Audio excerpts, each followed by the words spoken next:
एक समय की बात है, एक राज्य में एक प्रतापी राजा राज करता था। एक दिन उसके दरबार में एक विदेशी अंगतुक आया और उसने राजा को एक सुंदर पत्थर उपहार के स्वरूप प्रदान किया। ध्यान से सुनिएगा, बहुत ज़बरदस्त ये कहानी है जो आपकी ज़िंदगी शायद बदल सकती है। राजा वह पत्थर देखकर बहुत प्रसन्न हुआ। उसने उस पत्थर से भगवान विष्णु की प्रतिमा का निर्माण कर उसे राज्य के मंदिर में स्थापित करने का निर्णय लिया और प्रतिमा निर्माण का कार्य राज्य के महामंत्री को सौंप दिया।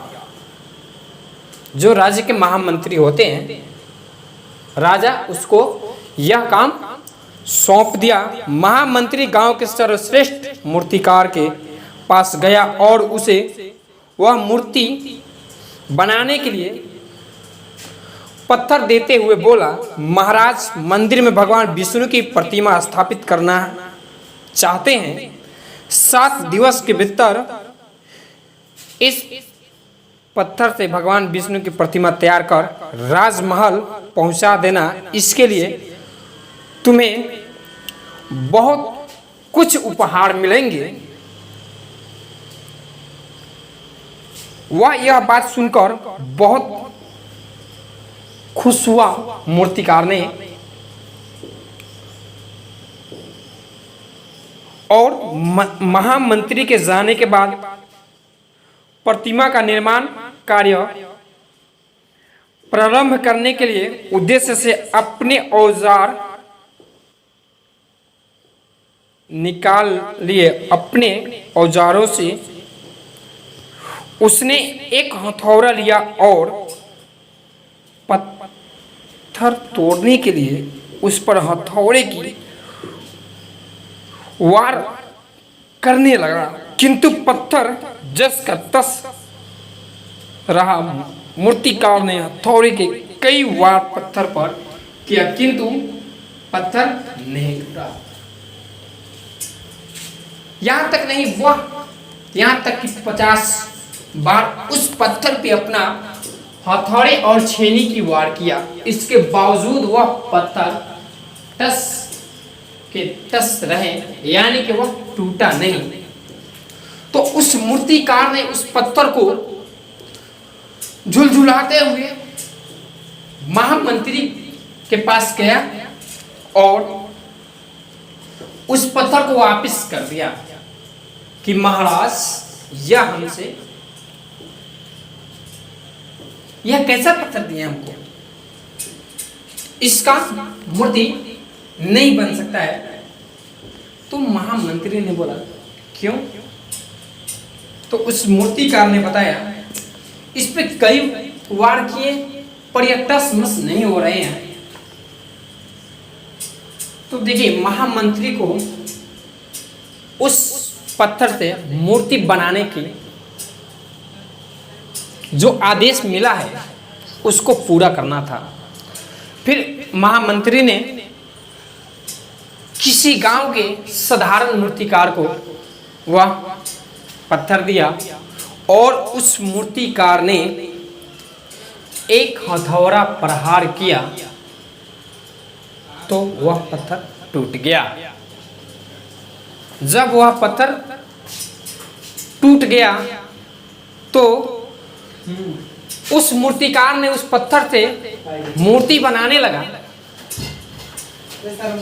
इससे यह सीख मिलती है कि हमें आखिरी सांस तक प्रयास करनी चाहिए।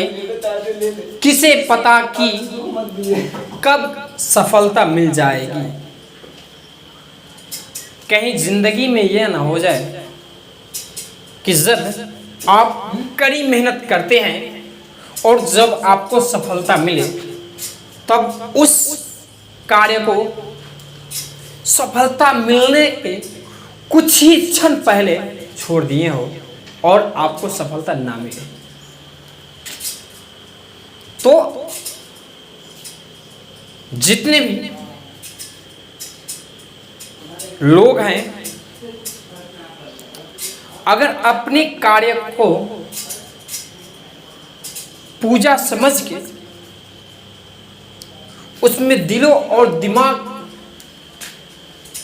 लगाकर उस कार्य में डूब जाएं तो शायद सफल होने से दुनिया की कोई ताकत नहीं रोक सकती। क्योंकि अगर किसी इंसान को कोई बदल सकता है तो वह इंसान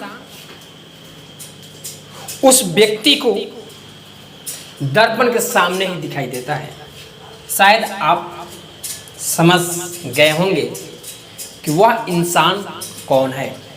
शायद वह आप ही हैं जो अपने आप को बदल सकते हैं। दुनिया की वो कोई ताकत नहीं है जो आपको बदल दे, अगर आप बदलना नहीं चाहेंगे तो।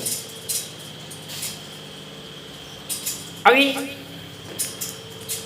लॉकडाउन चल रहा है, बहुत से कठिनाइयों से सारे लोग उलझ गए हैं, बहुत से कठिनाइयों से घिरे हुए हैं। लेकिन इसके बावजूद कुछ ऐसे भी लोग हैं जो इन कठिनाइयों के बावजूद अपने कार्यों में निरंतर लगे हुए हैं, क्योंकि उन्हें पता है कि समय कभी रुकता नहीं है, समय हमेशा चलता रहता है।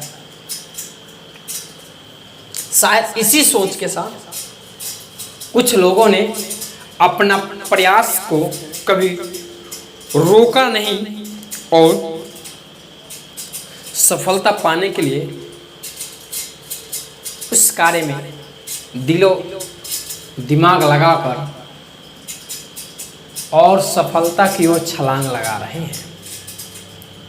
सो आप भी ऐसा तो कर ही सकते हैं। अगर जो इस कार्य को नहीं कर सकता है, दुनिया की अगर कोई बुद्धू व्यक्ति बोला जाए या बावला, तो आपसे बढ़कर कोई नहीं है। क्योंकि आपके पास समय एक दिन में 24 घंटा आपके पास भी है और जो कार्य कर रहा है उसके पास भी है। अब इसी 24 घंटे के अंदर कोई कुछ कर जाता है तो कोई किसी दूसरे का किया हुआ देखता ही रह जाता है और अपने सपना देखता है कि मैं भी यह कर सकता हूँ। हालांकि वो करता क्या है, क्यों सपना ही देखता है, कौन क्या किया, कौन कैसे किया, बस यही देखता है।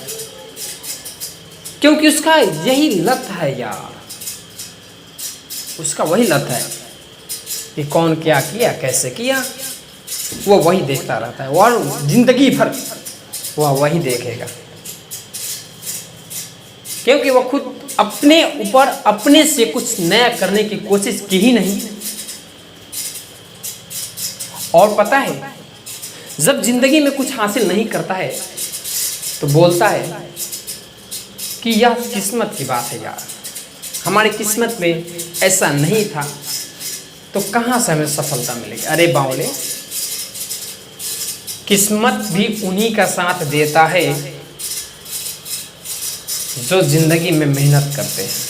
उसके साथ किस्मत कभी नहीं देता है जो ऐसो आराम करते हैं। तो थैंक यू सो मच। अगर आप हमारे इस स्पीच से